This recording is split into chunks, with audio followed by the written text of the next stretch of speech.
विषय की आज की ऑनलाइन क्लास में आपका स्वागत है। आज हम क्लास 8 की नागरिक शास्त्र की आपकी पाठ्य पुस्तक हमारा इतिहास और नागरिक जीवन का पाठ 3 वैश्विक समुदाय एवं भारत के दूसरे भाग के अध्ययन करेंगे, जिसमें हम संयुक्त राष्ट्र संघ की विशिष्ट अभिकरणों के बारे में विस्तार से चर्चा करेंगे। तो आज का अध्याय शुरू करने से पहले हम यह देख लेते हैं कि हमने पिछले भाग में क्या जाना। पिछले भाग में हमने वैश्विक समुदाय के बारे में जाना कि विश्व में बहुत से देश हैं, कोई छोटा है, कोई बड़ा है, कोई शक्तिशाली है, तो जिनमें आपस में कभी मैत्रीपूर्ण संबंध होते हैं तो कभी मतभेद हो जाता है। और मतभेद का कारण है अपनी सीमा का विस्तार करना या फिर व्यापार को बढ़ाना। तो इस मतभेद से 20वीं सदी में विश्व में दो बहुत ही बड़े स्तर पे विश्व युद्ध हुए, जिसमें विश्व के बहुत से देशों ने भाग लिया। पहला विश्व युद्ध प्रथम विश्व युद्ध था, जो कि 1914 से 1918 तक चला। और इस विश्व युद्ध के 20 वर्ष बाद द्वितीय विश्व युद्ध हुआ, जिसमें बहुत ही अधिक जान और माल की हानि हुई। और द्वितीय विश्व युद्ध के बाद एक परमाणु बम गिराया गया हिरोशिमा और नागासाकी शहर पर, जो कि पूरी तरह से नष्ट हो गए थे। तो आगे इस प्रकार के युद्ध ना हो, इस उद्देश्य से विश्व के बहुत से देशों ने मिलकर यह एक विचार विमर्श किया।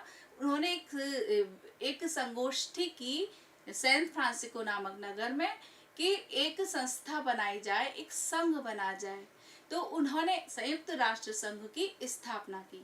संयुक्त राष्ट्र संघ की स्थापना 24 अक्टूबर 1945 को की गई, जिसका उद्देश्य था कि विश्व में शांति और सहयोग बनाना। तो संयुक्त राष्ट्र संघ के उद्देश्य थे कि विश्व में शांति और सहयोग बनाना, विश्व के सभी देशों को मैत्रीपूर्ण संबंध स्थापित करना और उनके आर्थिक व सामाजिक विकास का में सहयोग करना व मानव अधिकारों को मान्यता प्रदान करना। संयुक्त राष्ट्र संघ के अंग। संयुक्त राष्ट्र संघ में 6 अंग हैं: महासभा, सुरक्षा परिषद, आर्थिक एवं सामाजिक परिषद, न्यास परिषद, अंतर्राष्ट्रीय न्यायालय एवं सचिवालय। तो महासभा में संयुक्त राष्ट्र संघ के जो देश हैं वो सभी सम्मिलित हैं और प्रत्येक देश अपने 5 प्रतिनिधित्व को भेज सकता है, लेकिन वोट मात्र एक ही कर सकता है। महासभा की बैठक वर्ष में एक बार अवश्य होती है और महासभा के जो सभापति होता है उसका कार्यकाल 1 वर्ष का होता है। सुरक्षा परिषद का कार्य, यदि संयुक्त राष्ट्र संघ के देशों के मध्य विवाद होता है तो उनको दूर करने का प्रयास करता है, वह शांति और सुरक्षा बनाने का दायित्व है। आर्थिक एवं सामाजिक परिषद आर्थिक व सामाजिक मामलों में विभिन्न देशों को सहयोग प्रदान करता है। न्यास परिषद, जिस समय संयुक्त राष्ट्र संघ बना था तो 11 ऐसे राज्य थे जो कि अन्य देशों के अधिकार में थे। तो इसका उद्देश्य यह था कि उन राज्यों को स्वतंत्र कराना और यह अपने उद्देश्य में सफल रहा। अंतर्राष्ट्रीय न्यायालय, जिस तरह से देश में न्यायालय कार्य करता है, इसी प्रकार से संयुक्त राष्ट्र संघ में जो भी देश हैं, यदि उनके मध्य में जो विवाद हो जाता है तो उसको अंतर्राष्ट्रीय न्यायालय शांतिपूर्ण तरीके से सुलझाता है व शांति की व्यवस्था बनाता है। सचिवालय, संयुक्त राष्ट्र संघ के दैनिक कार्यों को सचिवालय देखता है तथा इसका जो प्रमुख है वर्तमान में वो पुर्तगाल के एंटोनियो गुटेरस हैं। तो इस प्रकार से हमने पिछले भाग में इन बिंदुओं पर चर्चा की। अब आज हम क्या जानेंगे इसको देखते हैं। आज हम संयुक्त राष्ट्र संघ के विशिष्ट अभिकरणों के बारे में जानेंगे। संयुक्त राष्ट्र शैक्षिक, वैज्ञानिक और सांस्कृतिक संगठन। यूनेस्को की उद्देशिका क्या है? संयुक्त राष्ट्र संघ की विशेष संस्थाएं कौन कौन सी हैं? भारत को संयुक्त राष्ट्र संघ से मिला सहयोग। संयुक्त राष्ट्र संघ में भारत की क्या भूमिका है? इसके बाद राष्ट्रकुल, दक्षिण पूर्व एशियाई राष्ट्रों का संगठन यानी कि आसियान, आज हम इन बिंदुओं पर चर्चा करेंगे। संयुक्त राष्ट्र संघ की विशिष्ट अभिकरण, स्पेशलाइज्ड एजेंसीज। संयुक्त राष्ट्र संघ का उद्देश्य सभी सदस्य राष्ट्रों का आर्थिक, सामाजिक एवं सांस्कृतिक विकास करना है। इसी उद्देश्य की पूर्ति के लिए संयुक्त राष्ट्र संघ की ओर से विशेष संस्थाएं बनाई गई हैं जो अपने अपने विषय से संबंधित कार्य कर रही हैं। शिक्षा, स्वास्थ्य, पर्यावरण, डाक, संचार आदि समस्याओं से संबंधित विशिष्ट एजेंसियां महत्वपूर्ण कार्य कर रही हैं। संयुक्त राष्ट्र शैक्षिक, वैज्ञानिक और सांस्कृतिक संगठन, इसको यूनेस्को भी कहते हैं। तो इस विशिष्ट एजेंसी में संयुक्त राष्ट्र शैक्षिक, वैज्ञानिक और सांस्कृतिक संगठन का नाम विशेष उल्लेखनीय है। इसका मुख्य उद्देश्य विश्व शांति के लिए उपयुक्त विचार भावना विकसित करना है। यूनेस्को अंतर्राष्ट्रीय समझ बढ़ाने तथा सभी देशों में शिक्षा, विज्ञान तथा संस्कृति को समुन्नत करने का कार्य करता है। जैसा कि इसके नाम से ही विदित है, शैक्षिक, वैज्ञानिक और सांस्कृतिक संगठन है, तो इसीलिए ये शिक्षा, विज्ञान तथा संस्कृति को समुन्नत करने का कार्य करता है। यूनेस्को की उद्देशिका, तो कोई भी संगठन बनाते हैं तो उसका कुछ ना कुछ उद्देश्य अवश्य होता है। तो यूनेस्को की क्या उद्देशिका है? यूनेस्को की उद्देशिका में कहा गया है, क्योंकि युद्ध मनुष्य के मस्तिष्क से प्रारंभ होता है, अतः शांति की रक्षा के पुनर्निर्माण की प्रक्रिया मनुष्यों के मस्तिष्क से ही प्रारंभ होनी चाहिए। तो युद्ध भी हमारे मस्तिष्क से हो रहा है, तो हमें शांति जब स्थापित करनी है तो जो शांति के पुनर्निर्माण की प्रक्रिया है वह भी मस्तिष्क से ही होनी चाहिए। संयुक्त राष्ट्र संघ की विशिष्ट संस्थाएं, तो संयुक्त राष्ट्र संघ में बहुत सारी संस्थाएं हैं जो अपने अपने विषय से संबंधित कार्य करती हैं। तो चलिए देखते हैं कौन कौन सी संस्थाएं हैं। संयुक्त राष्ट्र शैक्षिक, वैज्ञानिक और सांस्कृतिक संगठन, अभी इसे हम यूनेस्को भी कहते हैं, जिसके बारे में अभी हमने चर्चा की थी। संयुक्त राष्ट्र पर्यावरण कार्यक्रम, यूनेप, यूएनईपी भी बोलते हैं इसको, तो ये पर्यावरण से संबंधित कार्यों को देखता है। अंतर्राष्ट्रीय बाल कोष, यूनिसेफ, तो ये बच्चों से संबंधित मामलों को देखता है। संयुक्त राष्ट्र महिला विकास कोष, तो महिलाओं से संबंधित मामलों को ये संयुक्त राष्ट्र महिला विकास कोष देखता है, महिलाओं के विकास की योजनाएं बनाता है, महिला सशक्तिकरण पर कार्य करता है। खाद्य और कृषि संगठन, FAO, तो ये कृषि के क्षेत्र में कार्य करता है, कृषि को कैसे उन्नतशील बनाया जाए, कैसे उसमें सुधार किए जाएं, इस पर यह कार्य करता है।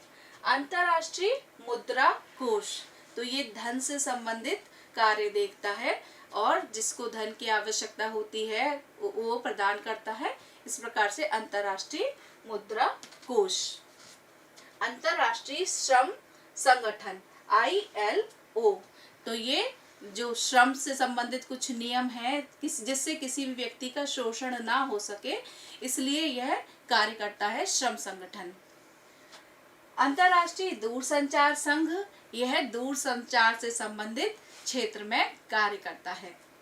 विश्व स्वास्थ्य संगठन, जो कि स्वास्थ्य के क्षेत्र में कार्य कर रहा है, जिससे विश्व के सभी व्यक्ति स्वस्थ रहें और बहुत सारी स्वास्थ्य से संबंधित टीके लगवाए जाते हैं या बहुत सारी योजनाएं चला रहा है।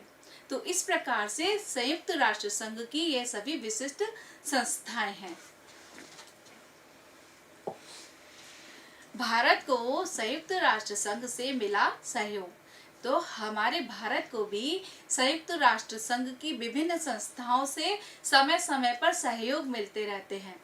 जैसे कि खाद्य और कृषि संगठन, FAO ने भारत के तराई प्रदेश को कृषि योग्य बनाने में सहायता की है और राजस्थान की भूमि क्षरण को रोकने का प्रयास कर रहा है। तो एफएओ की सहायता से हम हमारे भारत के तराई क्षेत्र और राजस्थान में कृषि योग्य भूमि बनाने का प्रयास कर रहे हैं, जिससे कि पैदावार बढ़ाई जा सके। क्योंकि जिस प्रकार से जनसंख्या बढ़ रही है, यदि हम कृषि के क्षेत्र में विकास नहीं करेंगे तो एक समय आएगा हमें भोजन की कमी हो सकती है। तो इसलिए खाद्य और कृषि संगठन हमारे देश के इन क्षेत्रों में कार्य कर रहा है। यूनेस्को शिक्षा के प्रसार में सहायता कर रहा है, क्योंकि यूनेस्को का कार्य शिक्षा, विज्ञान और संस्कृति के क्षेत्र में है।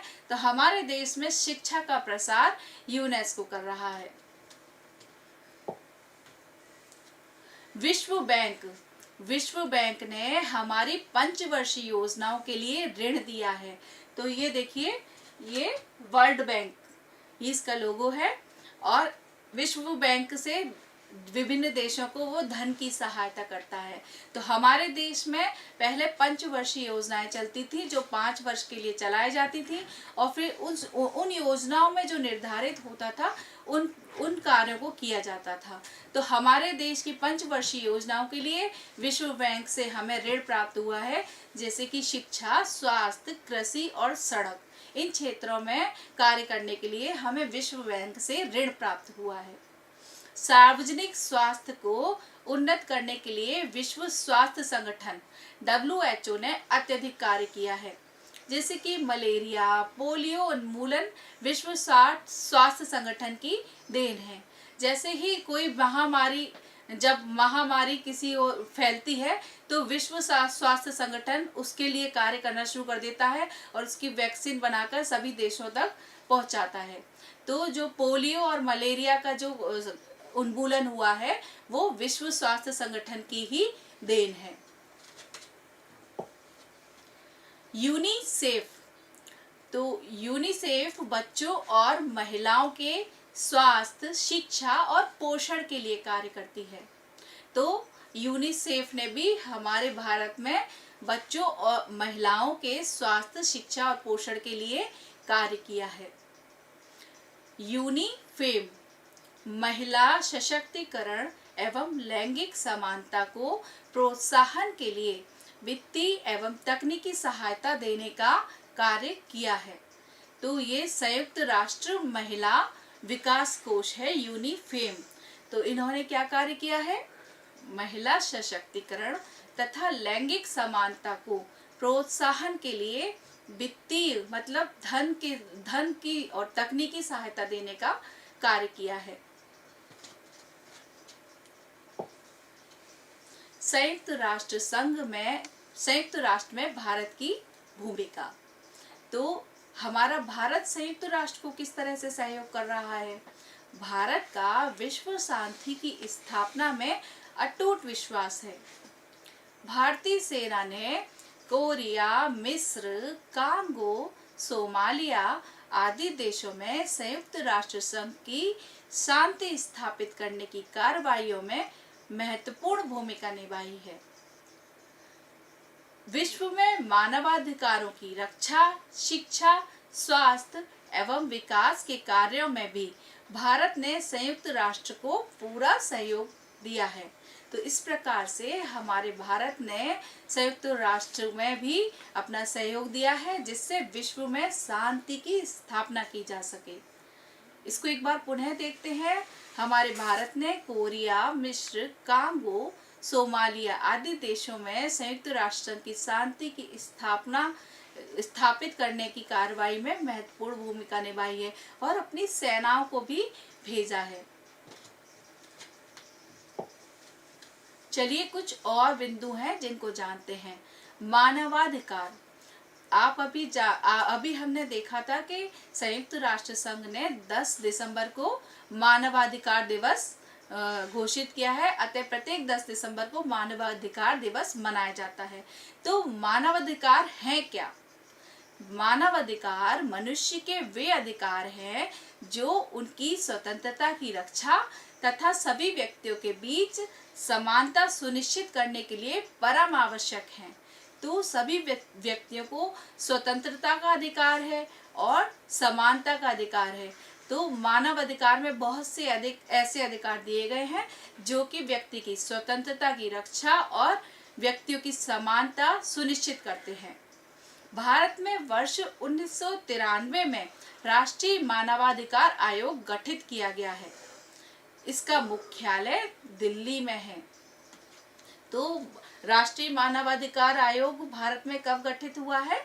1993 में। राष्ट्रकुल। भारत ने प्राय समस्त देशों से मैत्रीपूर्ण संबंध स्थापित किए हैं। भारत स्वयं राष्ट्रकुल का सदस्य है।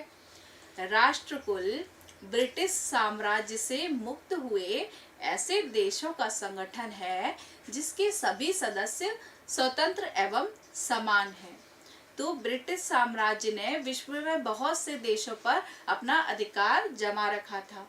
तो जब उनसे जो देश सभी स्वतंत्र हो गए तो उन्होंने एक संगठन बनाया, राष्ट्रकुल। अपने आप ही समस्याओं के समाधान के लिए एक दूसरे के साथ सहयोग और मित्रता के भाव से काम करते हैं। तो राष्ट्रकुल में जितने भी सदस्य हैं वह आपस में सहयोग और मित्रता के भाव से कार्य करते हैं। वे अपने आंतरिक एवं बाह्य मामलों में पूर्ण रूप से स्वतंत्र हैं। भारत अंतर्राष्ट्रीय शांति, सुरक्षा एवं विकास का हमेशा समर्थक रहा है। इस कारण संयुक्त राष्ट्र संघ जैसी वैश्विक संस्थाओं के साथ साथ दक्षेश, आसियान जैसे क्षेत्रीय संगठनों में भी सक्रिय भागीदारी कर रहा है। तो हमारा भारत विश्व में शांति के उद्देश्य से ऐसे बने हुए सभी संगठनों में, अधिकांश संगठनों में अपनी भागीदारी दे रहा है। दक्षेश, इसे सार्क भी कहते हैं। 1985 में दक्षिण एशिया के 7 देशों से मिलकर दक्षिण एशियाई क्षेत्रीय सहयोग संगठन दक्षेश बना। इसका स्थायी कार्यालय काठमांडू में है। काठमांडू नेपाल की राजधानी है। नवंबर 2005 में अफगानिस्तान दक्षेश में सम्मिलित हुआ। अप्रैल 2007 में इसे पूर्ण सदस्य का दर्जा मिला, जिससे वर्तमान में दक्षेश की सदस्य संख्या 8 हो गई है। और इसकी स्थापना कब हुई? 1985 में। इसका स्थायी कार्यालय काठमांडू में है। दक्षेश के 8 देश हम भारत के नक्शे में देख सकते हैं। तो देखिए, ये मालदीव, हमारा भारत, पाकिस्तान, अफगानिस्तान, नेपाल, भूटान, बांग्लादेश और श्रीलंका। आप इस मानचित्र में बच्चों एक विशेष बात देख रहे हैं। दक्षेश के जो 8 देश हैं वो सभी हमारे भारत के ही पड़ोसी देश हैं। या तो वह स्थल सीमा से जुड़े हैं या हमारी जलीय सीमा से जुड़े हुए हैं। तो ये दक्षेश के दक्षिण एशियाई देश 8 देश हमारे सभी भारत के पड़ोसी ही देश हैं। दक्षेश की स्थापना का उद्देश्य। अब जैसा कि कोई भी संगठन बना है तो उसकी स्थापना के उद्देश्य पर चर्चा कर रहे हैं।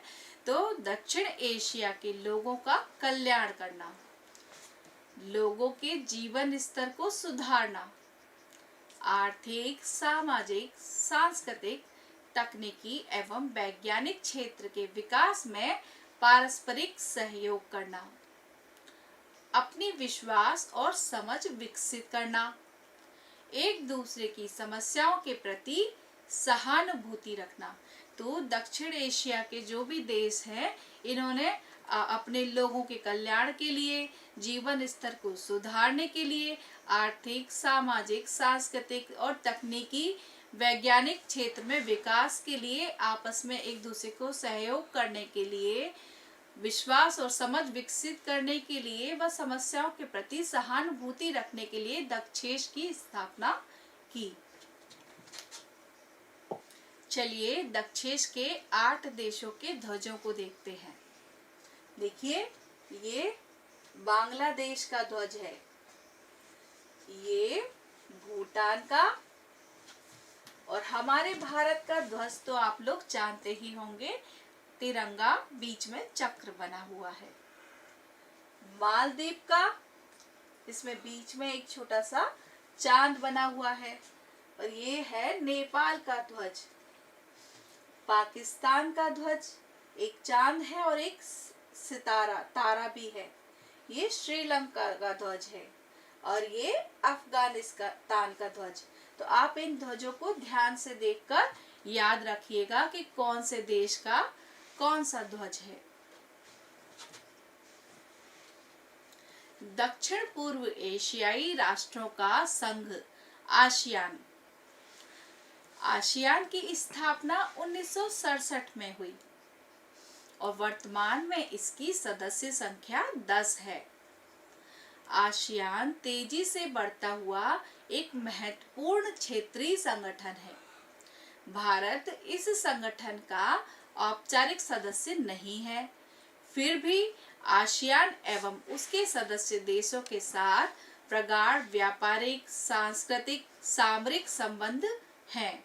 हमारा भारत इसका सदस्य नहीं है, लेकिन इसके जो सदस्य देश हैं उनके साथ हमारे भारत के व्यापारिक, सांस्कृतिक और सामरिक संबंध हैं। इन संगठनों के माध्यम से सभी राष्ट्र आर्थिक, व्यापारिक, सांस्कृतिक, राजनीतिक संबंध स्थापित करते हुए विश्व समुदाय के रूप में कार्य करते हैं। तो अभी हमने जितने भी संगठन पढ़े हैं, इन सभी संगठनों के माध्यम से देश के सभी राष्ट्र आर्थिक, व्यापारिक, सांस्कृतिक और राजनीतिक संबंध स्थापित करते हैं और विश्व समुदाय के रूप में कार्य करते हैं। चलिए हम देखते हैं आज हमने क्या जाना। आज हमने संयुक्त राष्ट्र संघ के विशिष्ट अभिकरणों के बारे में जाना, संयुक्त राष्ट्र शैक्षिक, वैज्ञानिक और सांस्कृतिक संगठन के बारे में जाना। यह शिक्षा, विज्ञान और संस्कृति के क्षेत्र में कार्य करता है और इसका क्या उद्देश्य है? सभी देशों को शिक्षा, वैज्ञानिक और सांस्कृतिक उन्नति करना। संयुक्त राष्ट्र संघ की कुछ विशेष संस्थाएं हैं जो कि अपने अपने क्षेत्रों में कार्य करती हैं। उनके बारे में हमने एक एक करके चर्चा की। भारत को संयुक्त राष्ट्र संघ से मिला सहयोग। भारत को संयुक्त राष्ट्र संघ से बहुत से क्षेत्रों में सहयोग मिला है, जैसे कि कृषि, महिला सशक्तिकरण, स्वास्थ्य और विश्व बैंक के द्वारा हमें पंचवर्षीय योजनाओं के लिए धन की भी प्राप्ति हुई है। संयुक्त राष्ट्र संघ में भारत की भूमिका। भारत ने भी विश्व में शांति स्थापित करने के लिए संयुक्त राष्ट्र संघ में अपनी भूमिका अच्छे से निभाई है। भारत ने संयुक्त राष्ट्र संघ में शांति स्थापित करने के लिए अपनी सेनाओं को भी भेजा था। राष्ट्रकुल, दक्षेश और आसियान, हमने इन संगठनों के बारे में भी आज विस्तार से चर्चा की। चलिए कुछ अभ्यास कार्य करते हैं। निम्नलिखित प्रश्नों के उत्तर लिखिए। तो बच्चों, आप लोग अपनी नोटबुक निकाल लीजिए और जल्दी से इन प्रश्नों के उत्तर अपनी नोटबुक में लिख लीजिए। दक्षेश का स्थायी कार्यालय कहाँ है? तो हमने आपको बताया भी था, दक्षेश का स्थायी कार्यालय कहाँ है। सोचिए और अपनी अभ्यास पुस्तिका में, अपनी नोटबुक में लिख लीजिए। खाद्य एवं कृषि संगठन भारत को किस प्रकार से सहयोग दे रहा है? तो हमें खाद्य और कृषि संगठन भारत को किस प्रकार से सहयोग दे रहा है, इसको विस्तार से बताया, आप इसे भी लिखिएगा। मानवाधिकार क्या है? तो इसका उत्तर लिखिए। दक्षिण पूर्व एशियाई राष्ट्रों के संघ आसियान में कितने सदस्य हैं? तो इन सब के उत्तर अभी हमने विस्तार से आपको समझाए और आप इनके उत्तर अपनी नोटबुक में लिख लीजिएगा। चलिए अब कुछ सही जोड़े मिलाते हैं। तो यहाँ पर कुछ नाम दिए गए हैं और यहाँ उनके शॉर्ट रूप दिए गए हैं, तो आपको इनको मिलाना है। एक हम आपको बताते हैं, संयुक्त राष्ट्र शैक्षिक, वैज्ञानिक और सांस्कृतिक संगठन। इसको हम एक और नाम से जानते हैं, यूनेस्को। तो इसका सही उत्तर है यूनेस्को। खाद्य और कृषि संगठन, खाद्य और कृषि संगठन को किस और नाम से जानते हैं? आप लोगों को अभी बताया था। देखिए इसमें से कौन सा होगा? WHO, यूनिसेफ, यूनिफेम के FAO। तो इसका सही उत्तर आप अपने अभ्यास पुस्तिका में लिखिएगा। विश्व स्वास्थ्य संगठन को और क्या कहते हैं? अंतर्राष्ट्रीय बाल कोष, इसका दूसरा नाम क्या है? और संयुक्त राष्ट्र महिला विकास कोष। तो इन सभी के जो छोटे नाम हैं इंग्लिश में वो आप याद करिएगा और इनको मिलान कीजिएगा। एक प्रोजेक्ट कार्य करना है। दक्षेश का प्रतीक चिन्ह बनाकर उसके सदस्य देशों के नाम और उस देश के झंडे का चित्र एक चार्ट पेपर पर बनाकर कक्षा में लगाना है। तो इस प्रकार से बच्चों आज का ये पाठ समाप्त हुआ और अगली कक्षा में आपसे नए पाठ के साथ पुनः मिलेंगे। तब तक के लिए धन्यवाद।